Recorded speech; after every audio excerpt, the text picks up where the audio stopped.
Okay, so I basically figured I'd stumbled across this video, how not to play Ocarina of Time, which is basically a breakdown of the Game Grumps playthrough of this particular game, and it really just puts a big giant damper on the entire credibility of this sequelized video in general. Like, even the valid arguments seem to have no point anymore, so I figured, hey, let's do this one instead.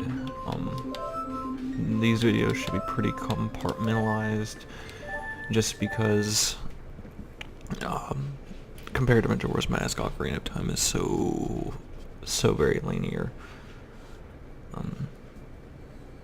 But yeah.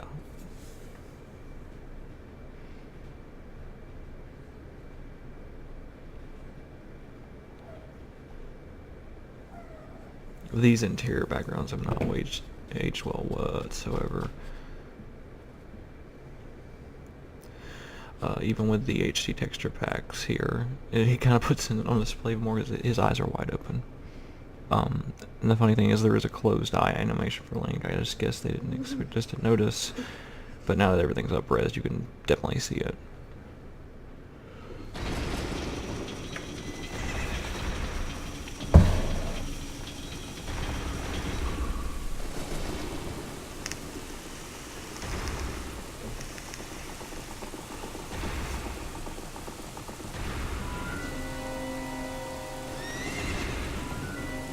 Right, there's so many more textures for this one.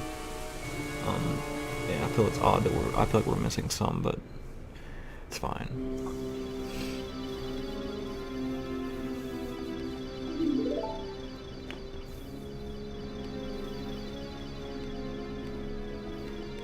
Oh god, I forgot how slow the text crawls are. I just wanna... Oh god, it's so slow. Exposition dump. This is definitely not my favorite Zelda game at all. It's still good. I don't even know exactly why I'm playing it. I guess I want archive footage of me being better than a person that gets played to beat video games. It really was sad. I will definitely link below in the description of that video if you want to just absolutely torture yourself. It's gonna be all 3D and whooshy whooshy, which I've always, if there's one part of this game I've always liked, is this intro sequence here, and it really is a good display of, you know, just for the time how big the world was, and it's just really just a great way to showcase that. You know, if you weren't sold on this game when you bought it, you definitely will be, especially when Navi hits the fence and boom!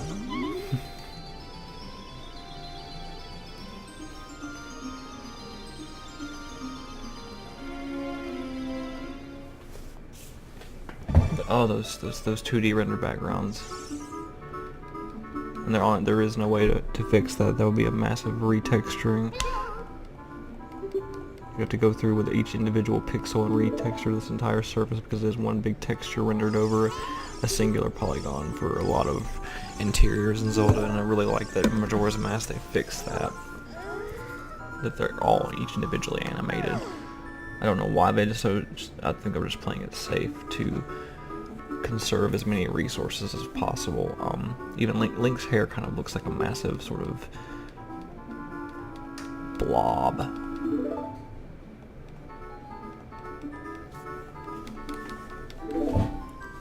Okay, so let's just start playing. I'm gonna go through this as quickly as I possibly can.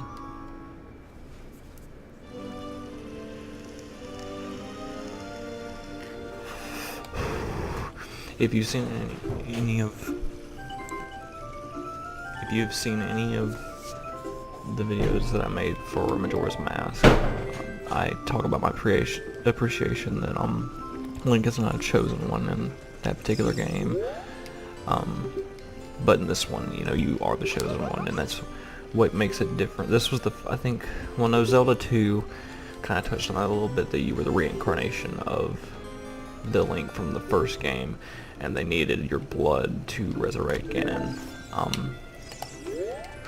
But you know, I feel like that game's kind of been struck from the canon. No one really appreciates that game for what it is. But here, I think this is the first game in everyone's memory where Link is a chosen one. He's a descendant of somebody destined for XYZ.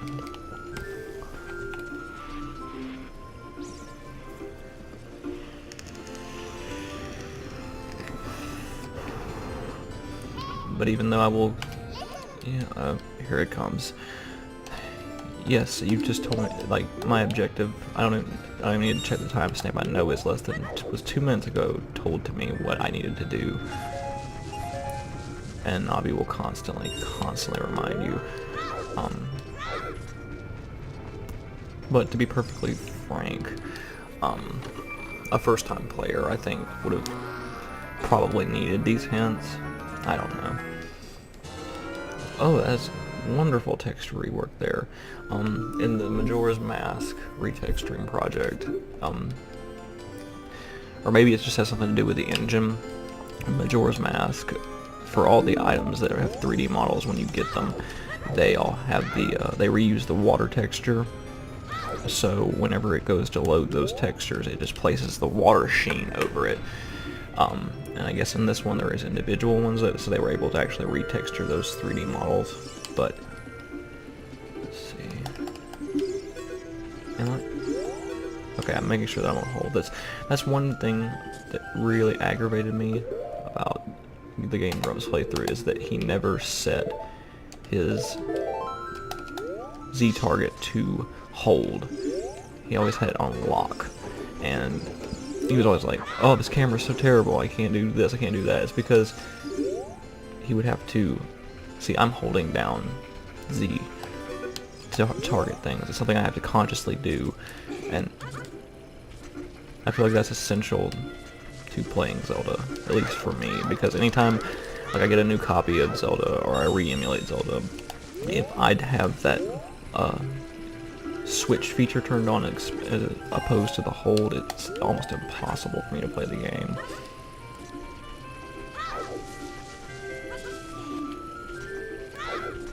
But you know, your first objective is to get through here.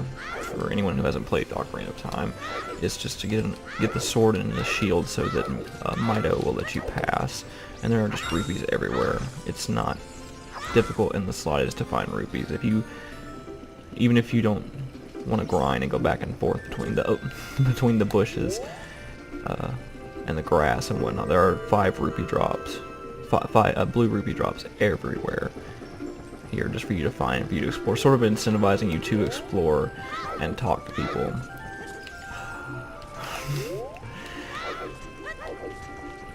Okay, I'm just gonna have to I think I might have to adjust the stick sensitivity a little bit here. Or just kind of take it a little bit slower, or recenter the camera as I'm walking, but it's a dead project now, the whole Ocarina of Time retexture. It was a fan project where they were going to retexture everything from the ground up. It's dead now, so this is basically what you see is what you're gonna get, and there are a lot of missing textures here, but at least here it's cohesive. There's not a mix of cell shading and real world textures, so that's nice. There's a neat little algorithm with the rocks. They're more likely to drop rupees if you're walking away from them, I've noticed.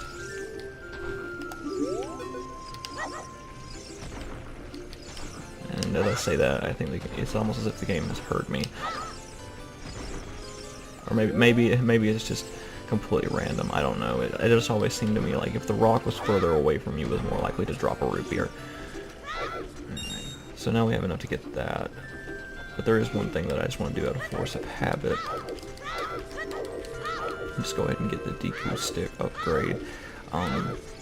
There are a lot of item drop upgrades in Ocarina, like for the Deku nuts and the Deku sticks that were dropped from Majora's Mask, because really, I think you can hold up to 30 or 40 Deku sticks. I could never see that being a necessity. 10 is all you ever really need, and if at that point there are other ways around it, like the fire arrows, in which you can carry fire from one place to another. And I don't have a shield.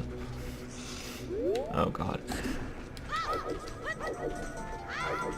If I had video editing software, I would totally pause it like they do in Game Grumps and just, let's just go come back. No, we kind of just, we made our bed, now we gotta sleep in it, so. And there's our main antagonist for the entirety of Majora's Mask, just sitting here prancing about. If you only knew Link, you would just walk up there and just, once you play I'm sorry as Sony, you would just gut the bastard. But let's just get the Deku Shield and be on our way, because I want to kind of cut this off at the end of the Deku Tree, which takes the most, I think, 10 minutes to do if you know what you're doing. Oh, here comes the detouring tutorial. I honestly don't care. Let's get this. Get our first shield. And every time you get a shield or something from a chest, it'll always tell you exactly what to do with it, and the text crawl is so slow. So we'll just go ahead and equip the shield. But really solid retexturing work. I think it's worth playing through it again just to see these retextures.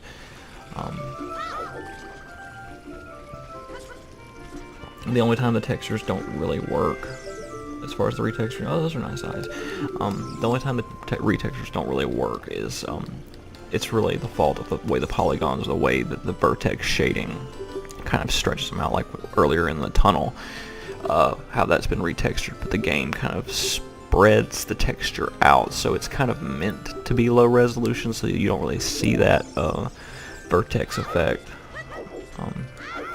There was a lot of in-game loading, like you'll see it here, like kind of how the game freezes and loads things into zones, and I think that's just kind of like a limitation of the hardware at the time, not having the expansion pack at the disposal of this game, even though it's enabled in the emulation itself.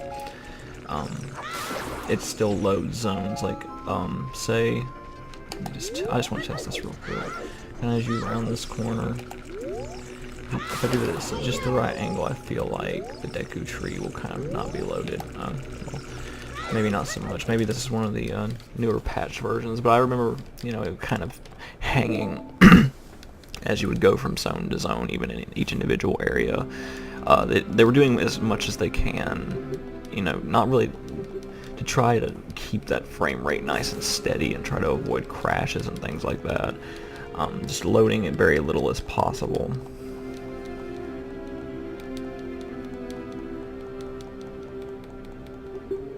Barely thou hast sent it because you are a chosen one. I've always hated games where you're a chosen one. No courage. Perhaps you. Okay. I feel like, and there are times when you are definitely. It seemed like. There we go. It seems like there were times in the past. I think this is a later version of the ROM.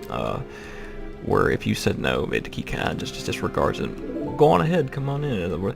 Really, I don't understand. And it kind of throws the yeses and nos into there, and there's kind of no validity to the yes or no, because you're always sort of forced to say yes or no, and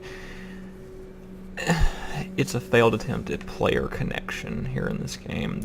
In Breath of the Wild, you kind of get an attitude where you have two variations of, like, you always kind of have to say yes, but you have your own variation. You can be a smart ass, or you can say yes or no, you know.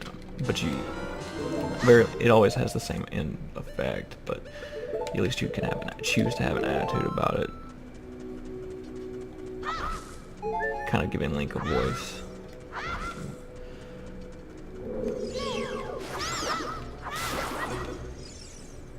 Let's just go ahead and get this Vine tutorial out of the way. I just want as many of these tutorials to go away as possible. Maybe you can climb on these vines. Yeah, I definitely don't like the hand-holding in this game. But it's not a complete deal breaker for me.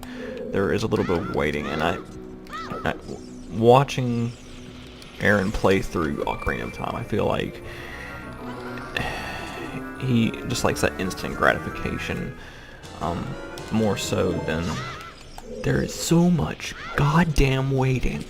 It gets brought up a lot, and eventually Danny kind of becomes, passive-aggressive about it, where he just keeps bringing up the sequelized video, where it's obvious that it's kind of sunk in that Erin doesn't know what he's talking about, and Danny's kind of chastising him for it.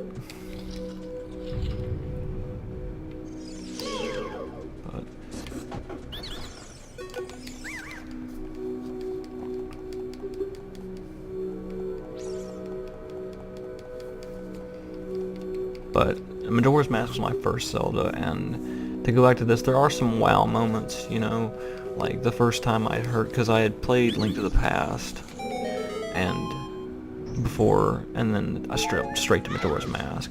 There are little moments like hearing the Kakariko theme, and for the first time when you in your Kakariko village, kind of that emotional connection. There are great little moments like that peppered in throughout Ocarina of Time. And there are some good set-piece moments and things like that, but this game, in my opinion, warts and all, it's kind of inferior to Majora's Mask. But again, I don't so much blame that on Nintendo, because this is a good game. It's aged poorly, but it's not broken by any means.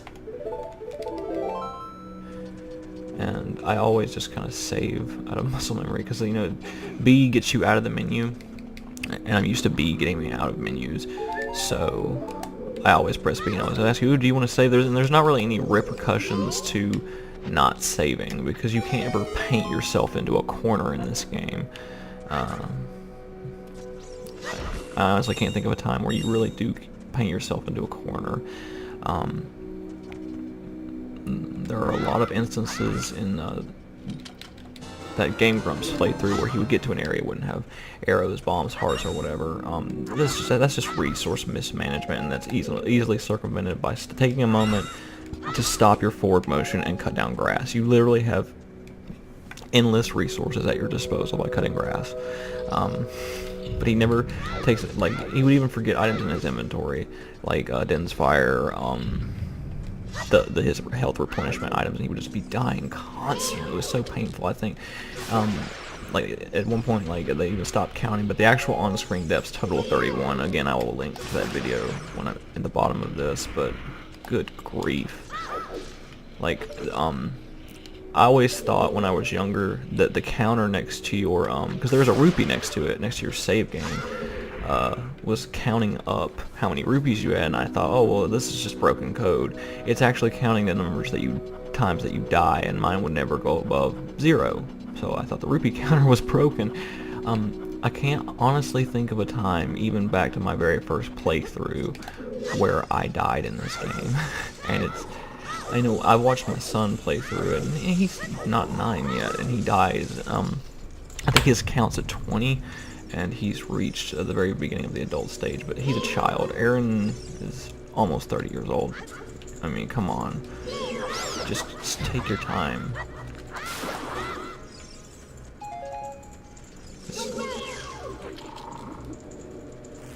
Not even that. See, there were never any instances where I saw Erin do that. It's just a move that's in your arsenal. You can jump attack and do twice as much damage, and that cuts off so many battles, like, right in half. Just go ahead and do this, and of course Navi's there to tell you, hey, you know, you can light torches, but so sensitive.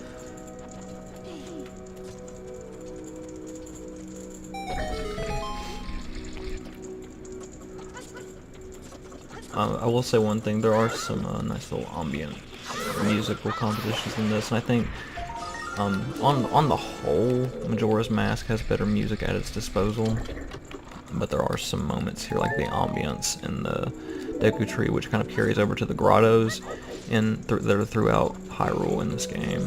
It's a really nice ambient soundtrack. It's not too overbearing, and it's very new at the time compared to other Zeldas. And that chest opening animation is going to get a little bit old, but it honestly is whatever. And here's our compass. I didn't really need any of these things. I'm just getting them out of muscle memory, because I could go through this in my sleep, and it's just going to irk me throughout the rest of my playthrough if I don't have these things. Even though I'll only be coming back to this once to get the Skulltula that you can only get if you have bombs. Let's hope I did this right angle. There we go. The water texturing here is not, the retexture works not quite as good as it is in Majora's Mask. But again, I think that's just the way that the textures are layered, because the water is represented by two textures that are kind of overlapping one another. And it's just not, it doesn't lend itself as well to being retextured in this lower poly count game.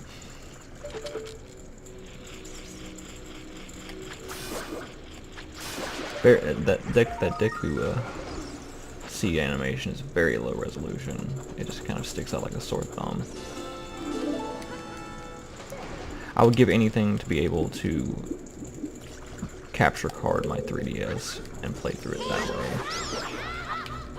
But, you know, you can go on any YouTube video just about and just see those for yourself, but this is something that you need an emulator for, to use these high resolution textures, kind of just to have a, what's the word I'm looking for? Just a comparison to your child, just kind of see how this improves the gameplay. Honestly, it's important that a game, and that's where Zelda's always been good, with at least its original textures and polygons, that it has a cohesive art style, so it ages better.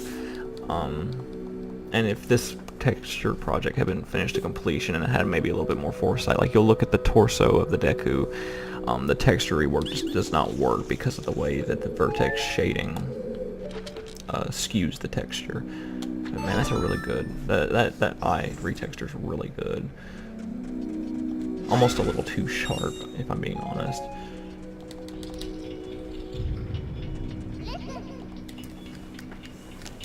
And there's a neat thing here. I think maybe it's a Master Quest, or I don't know, where actually if you don't, even if you lower the water, if you don't use the shield mechanic to crouch down, the bar will still get you. I think even as a kid I was kind of afraid that would happen. I think I did it anyway.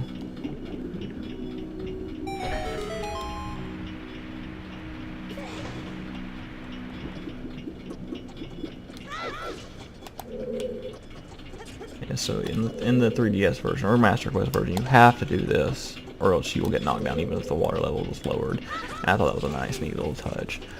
Master Quest, from the little bits and pieces that I played when I had the GameCube disc, I've since traded it to GameStop. Shame on me.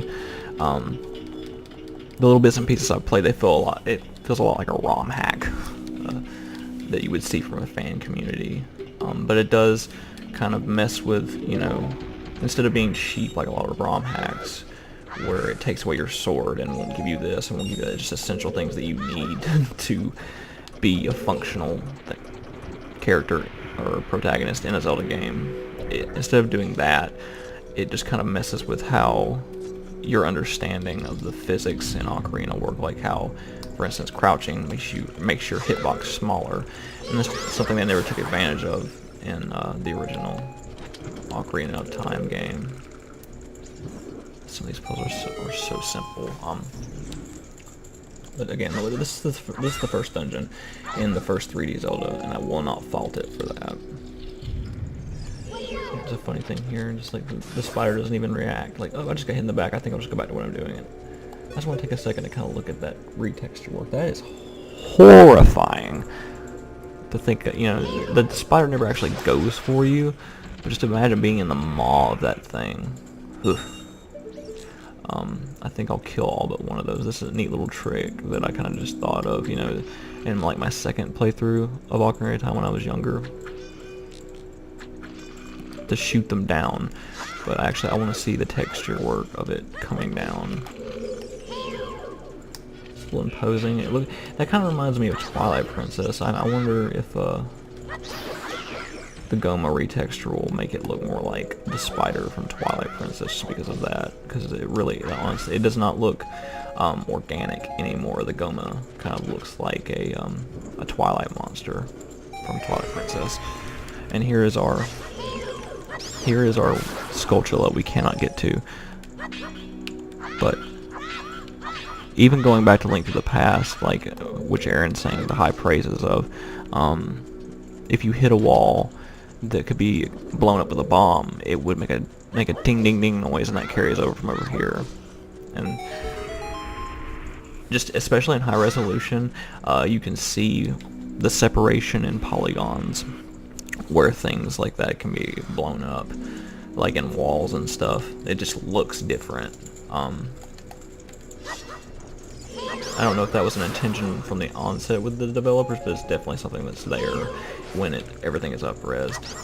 And I like with the Deku Babas that you can choose what resource you need. Like say my Deku nuts are full, and I need sticks. I don't really need sticks, but you can make a choice.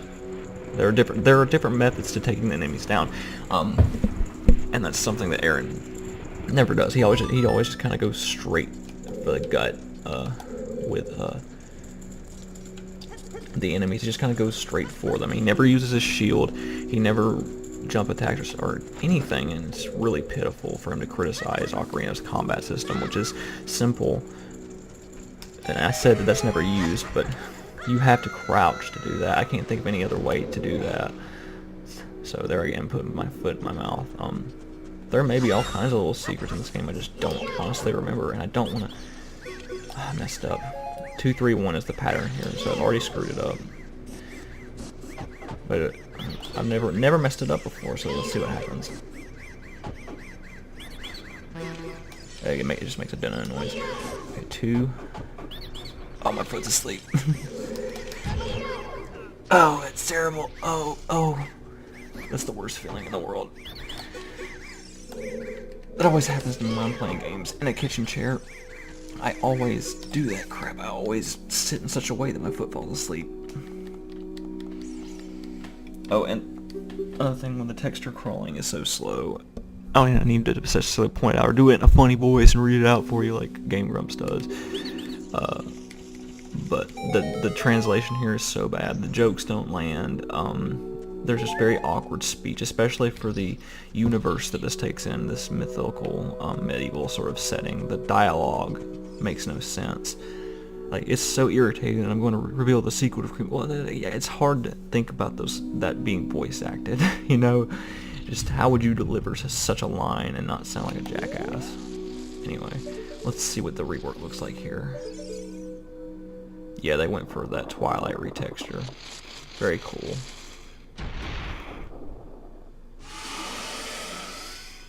And if I remember correctly, this boss does sound like a complete bitch.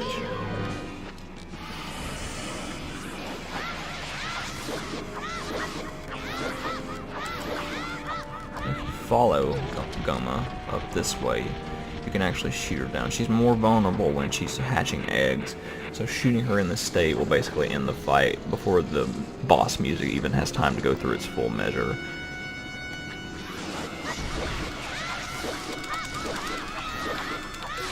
And over. Pitiful, but a really good way for you to start and learn in Ocarina. Of course, I guess they couldn't retexture that, but you know, it's being melted into oblivion. So we get our first heart container. And if I really wanted to challenge myself, I've never done it before, I could just skip the heart, because getting heart containers in pieces is completely optional in Zelda, and you can make the game as difficult, as hard as you want it to be. But I have a bad feeling that if I do that, once I finally get to... None of the bosses in this game are particularly hard. Volvagia being an exception just because he does massive amounts of damage when he's up in the air. And then of course there's the Dark Nuts, or the Iron Knuckles. They're completely unforgiving. I know I'll get hit at least once and instantly regret not grabbing as many hearts as I can. Once I just kind of... No, willst thou listen? Nope. No, Link, thou must know my time is short. It irritates me so much that you don't really have a choice. Another funny thing you can do is name your character Zelda, and Zelda, going along with the whole "you're the chosen one" thing, will say your name. Like, in this instance, she's going to say, Link. That's strange, that seems somehow familiar. You can also name your character Zelda. And she's like, Zelda, that sounds somehow familiar. And it's funny because it's her name.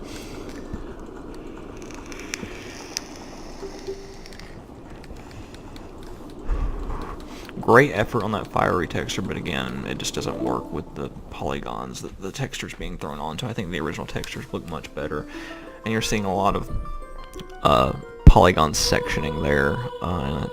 Again, it's because it's in 1080p. You're not meant to see that. The anti-aliasing and blurring of lower resolutions meant to hide that. I don't know why those particular textures weren't retextured. Again, it may just be the project's incomplete. It may be like my cache is incomplete. It may be that I don't know.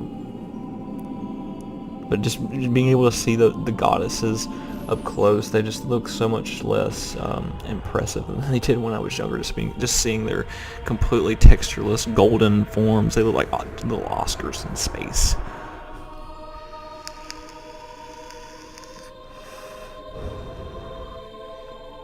And this is the first game, I think, that really, in the series that is, that builds on the lore and deepens the mythology of Zelda. You know, saying that here are these goddesses, they created this, they did that. And I think it was about time, at least when this game came out, that they did that with Zelda, that they gave it, the world, some deeper meaning. Didn't necessarily have to make Link an integral part of this, and didn't necessarily even have to keep Link as a protagonist, come to think of it. But it's just good that you have more knowledge, especially as games are becoming more cinematic, about what the whole deal of Hyrule is and why the Triforce exists and why it does what it does.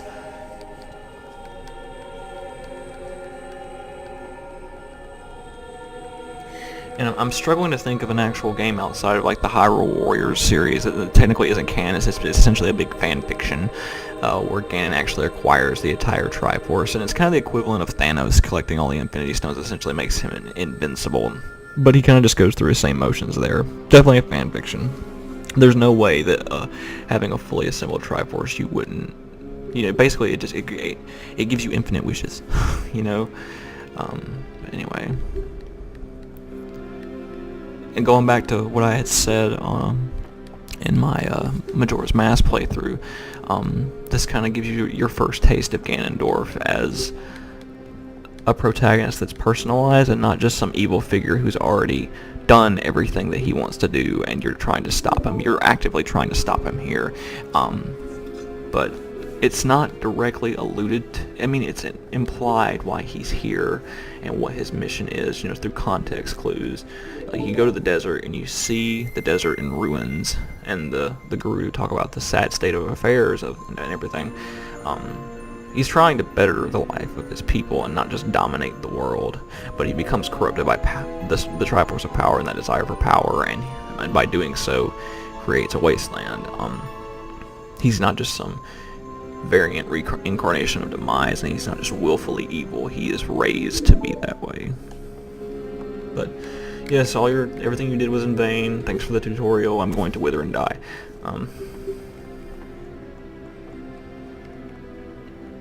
And it's only because of hardware limitations. Like, if this had been done in Majora's Mask engine, I think, because the entirety of Kokiri Forest believes you to be the reason why the Deku Tree died, and just how the reactions differ. In Majora's Mask, you kind of see that.